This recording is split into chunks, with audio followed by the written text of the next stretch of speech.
I can't feel anything. I'm trying to get I cannot feel it, and I got an itch. Oh I'm Lord! trying to scratch it and nothing. It's torture.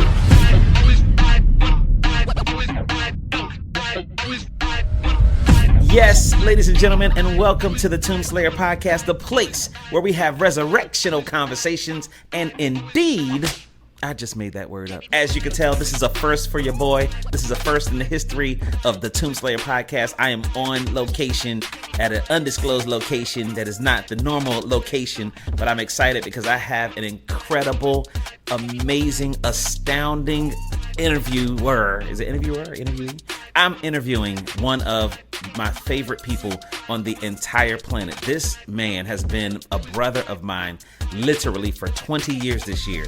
I have been rocking with him. You have heard his voice. You've heard him in commercials. You've heard him on albums. You have seen him in movies. Ladies and gentlemen, I'm talking about the one and the only Alvin Chea. Bass for Take 6. What's up, brother? Y'all? We in here, man. This is great, man. I got the hoodie on. You normally rock the hoodie. I got the hoodie on, so we're... Let me tell you what's funny. I literally thought about that. I thought about, man, I normally have a hoodie on, but I'm on location, you know what I'm saying? So and you got the LA stuff, and I'm in LA, so it's, you know. That's right, man. Let me tell you, the Dodgers are doing their thing this year. They're killing. Yeah, they're fighting, beating people up in the stands and stuff. I mean, come on, guys. You know, I never understood that. You win the championship and you burn the city down. I don't understand it. Yeah, exactly. Normally, cities that don't win too much do that kind of foolishness. I don't know what the Dodgers are doing. Right. Man, listen, first of all, I want to thank you publicly for 20 years of brotherhood. Man, I started with Take 6 20 years ago, Seoul, Korea. I'll never forget it. The JVC Jazz Festival. Man, there's footage on the internet that of the whole concert, actually. I look so young and spry. And you were spry, bro. And you were spry. I was young and spry, definitely spry, heavy on the spry. My favorite callback of yours was the first time we went to Europe. You were so excited. We were driving through the Alps and we were in this coach and you were running from the front of the bus to the back of the bus to the front of the bus with a camera. And we're like sitting here like, what is this dude doing? We're jaded and over it. It's like, oh yeah, it's a glacier. Yeah. What is this? But man, no, it's been a wonderful run, bro. And you've done so many things to help and be a blessing to me. It's the least that I can do. Man, I really, really appreciate it. And one of the things that I'm most excited about in having you on the podcast today is to bring people into conversations that you and I have had on in not locker rooms. Well, basically locker rooms that were green rooms, dressing rooms backstage, on the buses, on planes, in airport lounges. Shout out Delta Sky Club. But one of the things that you have taught me is how to do blended family well. Brother, I have watched you, man. Yeah, that's no joke. That's some advanced level class stuff right there. That's not 101. Dude, and there's no handbook for it. Oh, no, because everybody's situation is different. Every dynamic is different. Your kids are always changing. Being on the road is another dynamic. You know, you can threaten somebody when they're 3, 4, 5, but when they become teens, they're like, yeah, exactly. You get home next week and we'll talk about it if you remember what I did. Right. If you even remember. Yeah. But so, exactly. Man, so let me ask you that. I want to talk about the first part of this interview. I want to talk about the challenge and the power of leading a blended family well. There's a lot of people who are listening to this podcast, and you know it's amazing, bro, because there was a certain time in my life I remember being a kid when the word divorce was just taboo. You never, families were they were together until, I mean, it was like The Notebook everywhere you look. Like everybody was, you know, parents are, you know, been married for 73 years and 70, you know, that's kind of stuff. And slowly but surely, we started to see a trend of decisions being made, of families being, you know, being broken up and things like that, or separated or whatever.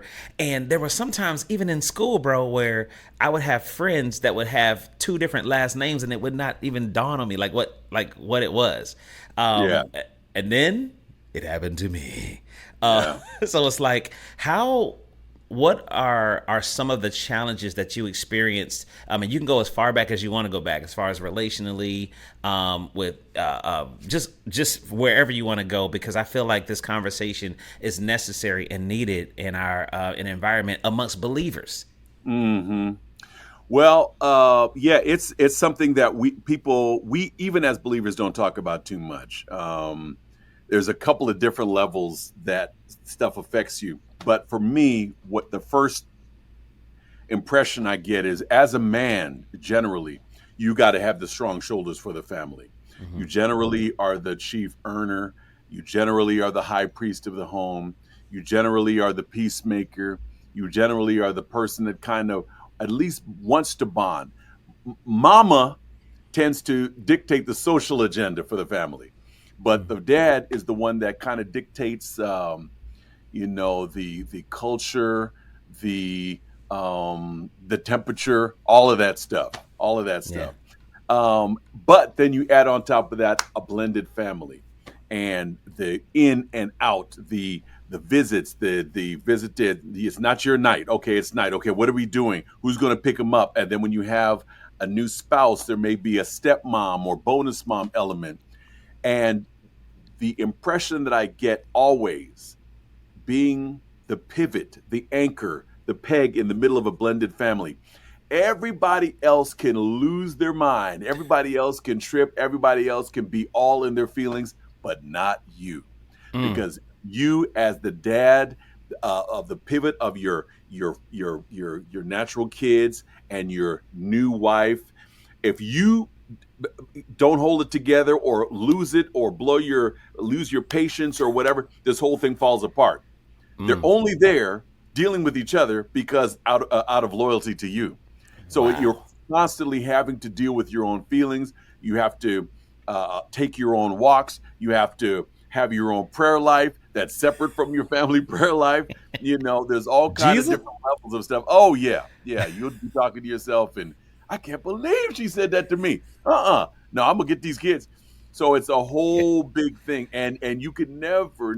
I don't care how uh, unfun the end of your marriage was. When you have Mm. children with that person, there's always going to be a connection. So you can never just, forget you. Uh-uh.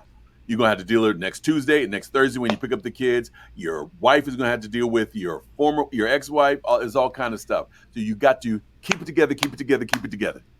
Yeah, man. One of the things that you taught me, what you mentioned it a second ago, was talking about I can't burn the village down. Oh no. I can't. So, man, there's my brain is going 1,000 different directions right now. But Hmm. I think that for me, it was early in my marriage to Adrian. In fact, before we even got married, we were actually dating at the time, and my ex did something that Adrian thought that I was being taken advantage of, because I was like, it was almost like it looked like to her that it was the puppet on the string type thing. She could Right, say, right, right, well, right. he needs this, or Khristian needs that, or he needs that, or well, he blah, blah, blah, whatever.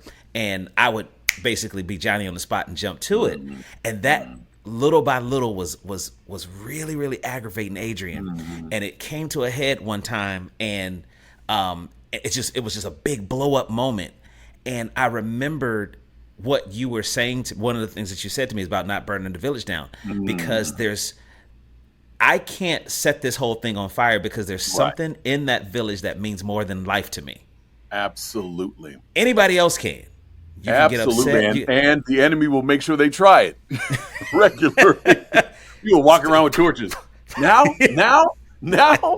whether it be the 15-year-old girl torch or Yeah. the teenage boy torch or the baby Yeah. mama drama torch or whoever, everybody's trying to set this thing afire, and you got to, dear Jesus, keep it safe. Oh Lord, but this woman, that's you'll probably do 10 years of that alone, Woo. blowing stuff out.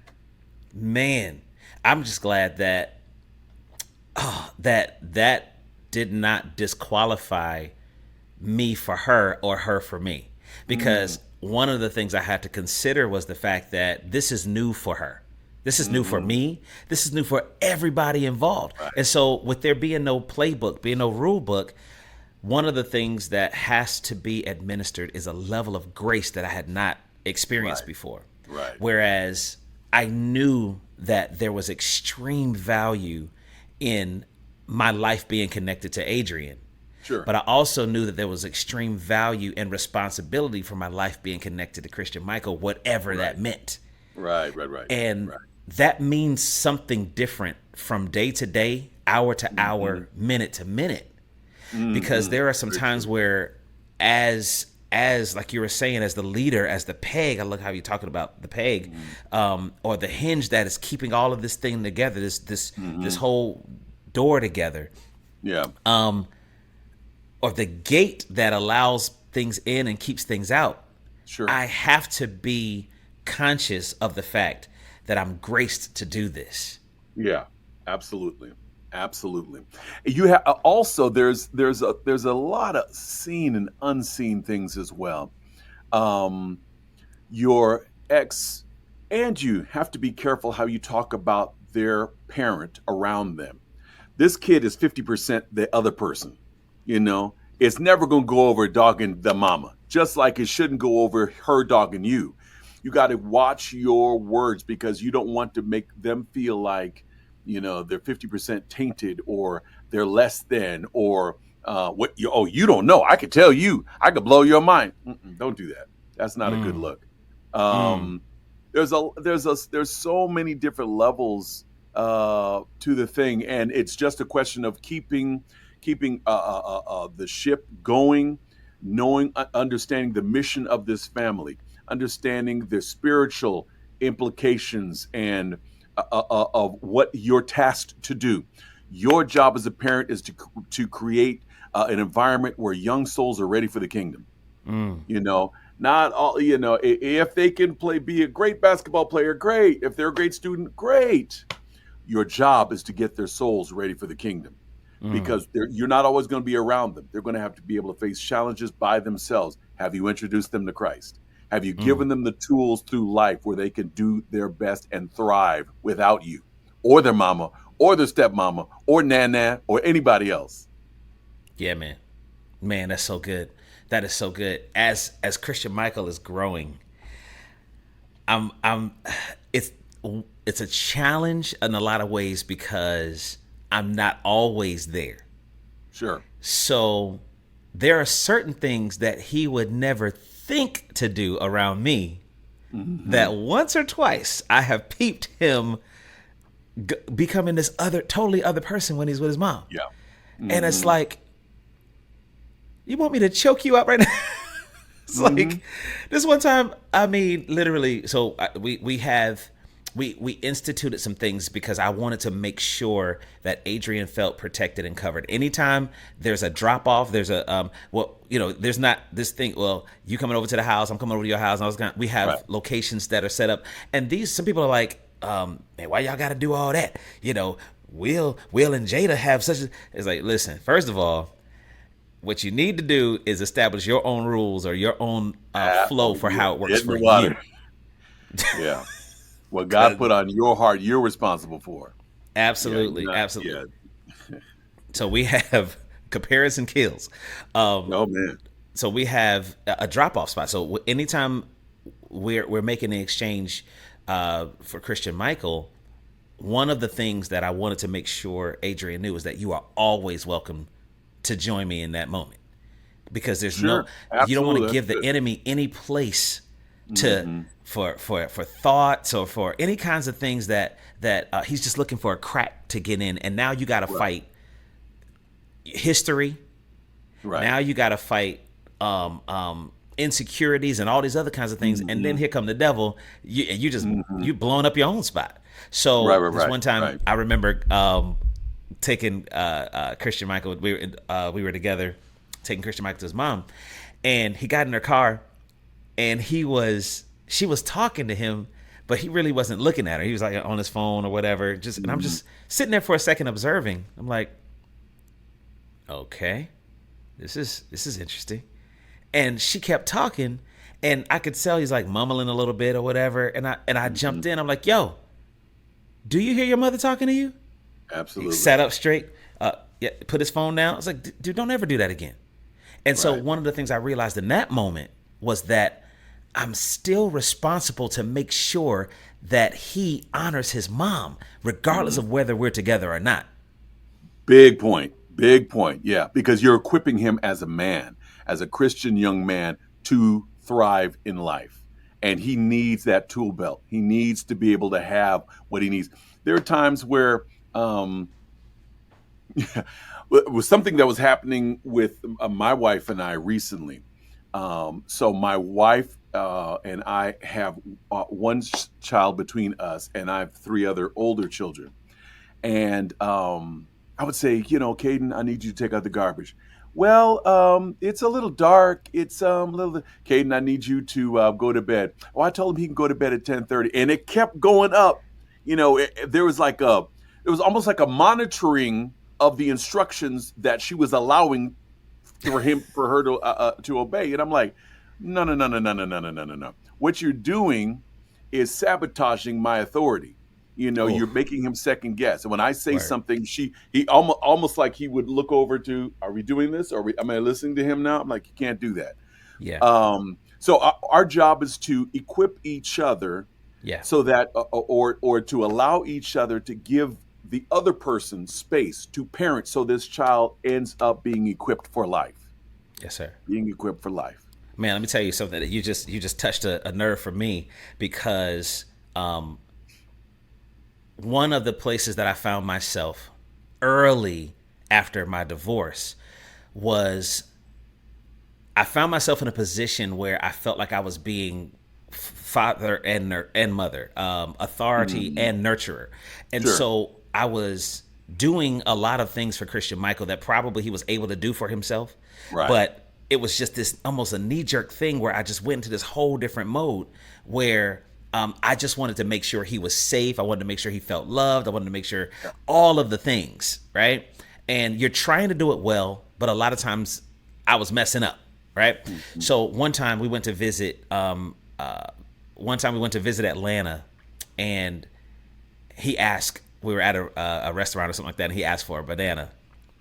So he had a banana rather, and so he was like, "Oh, Dad, can I have the banana?" I was like, "Sure."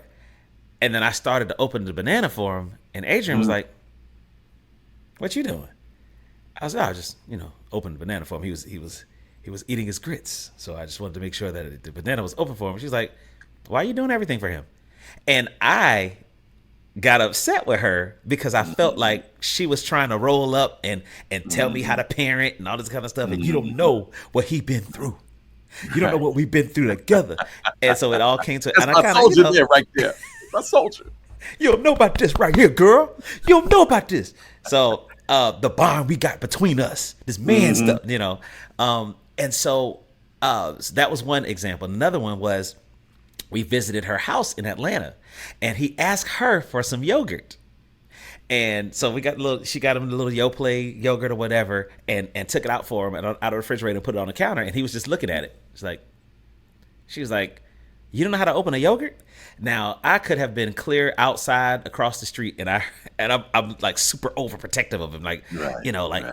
what, and so I'm watching this go down. I'm like, okay, so what's my role now? Okay, so what you mean you don't know how to open yogurt? Take the thing, pull the tab, and he's just like he was doing the same thing that Caden did with you. Right. Right. He looked over at me like, are we doing this? And Right. so in that moment, I'm thinking, am I being punked right now? I don't know what's happening right now. So I actually, I just let her do the thing or whatever. And then afterwards, after he, opened it, she's like, and that's how you open it. And I kind of figured that it was gonna come back around. We're gonna be somewhere months later, have a conversation, be like, you Sure. need to stop doing everything for that boy. Yeah. Yeah. And Yeah. Yeah. the honest truth is, she was exactly right. Mm. Not having any children of her own, she was though able to look and see how the patterns that I was establishing that were Hmm. negative patterns, but I had to allow her into that Right. space because she was going to Right. be eventually a co-parent of Christian Michael. She's on the parenting Absolutely. team. Yeah. So how Absolutely. do you, as a man, as the head of your home with vulnerable children, especially Mm-hmm. before you guys had Kaden. What was it Mm-hmm. like having her added to the parental team when it came to you taking care of your kids? It's man, it was a big surrendering, vulnerable period because you basically have to open the books. This is how things have been done. On the one hand, you know that your tool belt for marriage didn't work. Yeah. So now you're opening up the parent thing and you're Mm. saying, well, I know I know that didn't work, but I got this all handled. You could just observe and I'll tell you when you can clock in. And it Woo. doesn't work like that. Either you're all in or you're not. Woo. Um, it and it even on that thing, you go through marriage and your your new spouse um, hears about your former marriage at its worst. She heard what happened before it collapsed. She doesn't hear about the courtship and how wonderful it was and the honeymoon and the kisses and the stolen glances and all of that stuff. She doesn't know this person in the best light. She knows how Mm. bad it got and how you're dealing with all of the child support and you're dealing with this and all of the negative stuff. So you're it's like how they say, be careful what you tell your family because you'll make up with that person and that person will still have a feeling. Yeah. So yeah, I had to be very careful about what I shared with her and how I and make sure I did not push her out if she dared to come in. Like there was like with my daughter, our daughter. They had a thing on Friday where she would always get her a donut, always get her a donut, always get her a donut. And I was like, Braxton is battling, she's right there. And I don't know if that's a good idea. But then I had to step in and was like, that's their thing. That's Mm. their thing. Word. Adria tried to take Braxton one time to go get her haircut. The mom didn't want that. And I had to kind of weigh in and, it was a turf war and all kind of stuff. So I don't think you can make these big, gigantic blanket statements. You got to pray your way through all these little intersections in life. Try to make the best decision for the child, not for your feelings, not for bonus mom, not for mom, for the child, Mm. and trust that even a mistake, like you're saying, you're opening a banana, is done out of love. You're not Mm. trying to jack the kid up, and Right. you leave it. It's there are stages that you're very helpless. There's stages where they need you. They come to you for, and you feel like, okay, I got this. But the moments sneak up on you. You never know Man. when they're going to come, and you never know when they're observing. Man, that's so good. That's so good because Adrian, in the beginning, Khristian he's always been, and you know this, he's always been a kind-hearted, very, Hmm. very respectful, very honorable young man. Hmm. And so I was like, Khristian Michael. He's like, yes, such and such and such and such. Okay, yes. Especially when he was that young. Right. And Adrian said to me one day, he's like, why don't he say yes, sir? I was like, what are you talking about? He need to be saying yes, sir, yes, ma'am, thank you, sir, no, sir, such and such, da da da. And that was one of those moments where I'm like, I got this. I got this. so here's what we gonna do and here's what we ain't gonna do. All right. What we gonna do is let me handle this. And my whole point was there are kids who say yes, sir, with their mouth, but in their heart they are just as rebellious. Better And believe it. you know what I'm saying? Like just as nasty and ornery and disrespectful and stuff like that, even though they're saying yes, sir. Now he's not saying They'll say yes, yes, sir, and be plotting at that very moment. at the very moment, but that's not him. His heart is Right. absolutely pure, even Yeah. though he's not saying yes, sir, yes, ma'am, thank you, sir, thank you, ma'am. So I was like, it's the heart that we after in raising him. Yeah, I'm saying Absolutely. we need to make sure that his heart is right. But what I had to realize was two things can be true. I was like, when I finally came to myself, I'm like, okay, why are you so upset about this? Well, I'm upset about this because she's challenging the effectiveness of my parenting. That's Sure. what I felt like. She's Yeah. challenging how effective I am as a good parent to raise a good child. Mm-hmm. Mm-hmm. Once I got out of my own way, that was an insecurity of mine. It's like, yo, Sure. like you said earlier, I got this. Don't even worry. Yeah, I Yeah. know the marriage and stuff didn't work out, but this I got. Right. You I know what I got mean? this I'm a on good, lock. you know what I'm saying? So once I let that insecurity go, I was able to say, now wait a minute. If the two of you are going to eventually be together, then you have to allow her into the space so that she can actually add to you and help you Sure. as well as help him. Yeah. Is what she's saying wrong? No, she's not. Mm. It's not. She's not wrong. So now, I was like, okay, buddy, that I had to submit to her her thoughts on this particular subject. Sure. And Sure. now you can't stop him from saying yes sir, yes ma'am. I mean, just like Right. I listen And to I'd other never have kids. known him not to say that. That's what's kind of funny to me to hear that thing. He's always in that mode. I'm telling, bro, that one thing, and what it also did was validate her as a parental partner. Right. Right. I had That's to good. allow And that's her. good and important. You got to. You Absolutely. have to, because without that validation, she'll be on the outside. Well, Yeah. you know, I'm good to cook. I'm good to, you know, make sure you good, but that's an area that I can't go into. And so Right. if they start backing out of that place completely, you're Oh, in yeah, trouble. you're in trouble. Trouble, Ugh. trouble. Trouble. You're in trouble, man. So I also wanted to ask you, like, being the dude, we've been in worships together, and you unspoken request because you were in spaces where you've had to juggle your wife and the climate with your ex and all this other kind of stuff or whatever, but then this incredible glorious moment where what was it, a Christmas or something like that? Oh, yeah, every Christmas. Okay, yeah, you got to help me understand how the whole picture. That help us understand the whole picture of all that. So, my oldest son, his mom, that was my college, just out of college, first girlfriend. And we had a child, Channing. And for the first 7 years, I didn't know top from bottom, was fighting everything about it. I wasn't ready. I felt like I had been framed. Nobody did nothing to me. I'm even my mom at the time, and I were on the outs because of history. She saw herself as this child, and she saw me as her dad. It was this whole thing. Anyway, that's one of those situations where I just had to leave it in God's hands. So the way we were kind of separated for a while. Then after my mom passed, that literally was the impetus for us to reconnect, my son and myself, and it made it happen with his mom.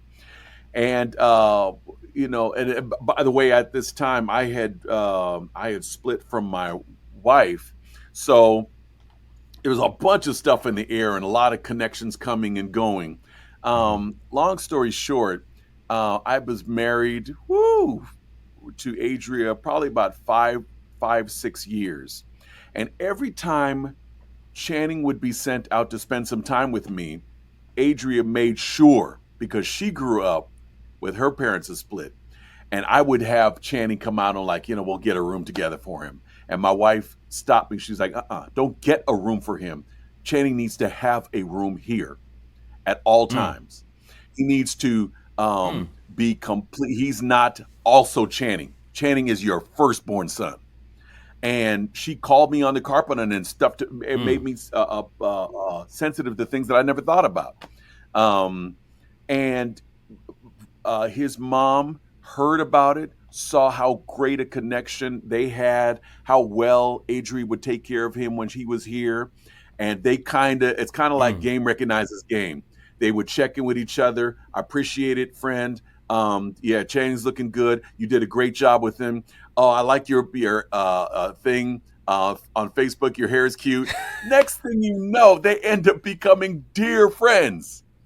And I'm telling you, what? I never saw that coming. Never, ever, ever, ever, ever. Don't tell me about God. I never saw that coming. To the point where Channing's birthday is December 23rd. And his mom makes sure she comes out to California to spend his birthday with him and Christmas with us every year. She's here in the house with us. And I go downstairs Christmas morning. They're in the kitchen cooking together. We all have the matching pajamas on. D-O capital D. God. I never in a million years saw that coming. What? They are dear, dear friends. They check up after each other. In fact, Adria just had her 50th. I'm surprised that Channing's mom wasn't out here for that. So it's just been a wonderful thing. And that just goes to show you the power of prayer, to the point where I didn't even pray for that. God is that good. I wouldn't even begin to think to pray for them to have a relationship. Man. So he can bless you in ways that you can't even imagine. Man. And that sounds like that comes on the heels of Adria loving Channing like her own. Truly loving. Yeah. They are dear loved ones. And, Channing is over here all the time. When I lived in Simi Valley, he had an apartment down the street from that. About 5 or 6 years ago, we moved out here to Riverside. Channing came down to Riverside and got a house 20 minutes from here. He's always here. He has become one of my dearest friends, and of course, son. I depend on him like you would not believe. We have a fantastic relationship. So to see where I came from, yes, where I was just like, oh, God does not care about me. He's forsaken me. My life is over. I have a son that I wasn't ready for. Child support. Oh, my God. Now I can't. Chan, what you doing, man? Well, come on over, man. Let's get. He comes to the games. We go out to dinner. It's just a beautiful relationship that I wouldn't trade anything in the world for, and I never saw coming. Man, let's stay right there for a second. Going from father to son to friends. What was that transition like? It just kind of sneaks up on you, where you trust someone with more and more of your stories, more of your vulnerability, more of your, I'm not acting, I don't have any role to play. I'm just here for your benefit. How can I help you? Channing, trust me, any big major decision that he has, he checks with us. He prays with us. If there's something that's Dad, I need you to pray for me on something. And I look up and we're side by side. There's no, we're side by side. He has my back. I have his back. It is, and not just friends, one of my dearest friends. Man. It's beautiful. It's beautiful. I'm sitting here right next to a stack of books that he largely has written. Oh my goodness. He's written this and all of the episodes. This is, let me see how to get the right angle. Okay. All of this hardback here. This is one thing he wrote. Come on, man. This is another thing he wrote. He is a prolific writer. This is another book he wrote. Good Lord. And he's got two more that he's done that haven't been, actually he's got, two more that he's done that haven't been paper published, but they're available online. This is my book. One little tiny book. And I call myself a writer. This dude came out not playing games at all. So we bond on that. We bond in music. I have I've been blessed with a nice studio that I have. Everything that I'm not using anymore, he gets. He has a miniature version of my old studio. He plays keys. He's a writer. He's just a great kid and a dear friend. And see, now it makes sense. It makes sense that the enemy would do his darndest to make sure that he short circuits the relationship between you and him, especially with him not being in the house with you for all of those years. Absolutely. You have no idea how much of a blessing is getting ready to come down the thing, and the enemy wants you to destroy that. So he tries to sabotage through stuff that he's whispering in mom's ears or your, there's 1,000 people around this relationship. Any one of them can poison it. All right, good people. listen up now. If you enjoyed that episode, trust me, there's a lot more where that came from. So make sure you subscribe to Tombslayer YouTube page, because you don't want to miss one of these conversations. You don't want to miss this sweet, sweet hat game either now.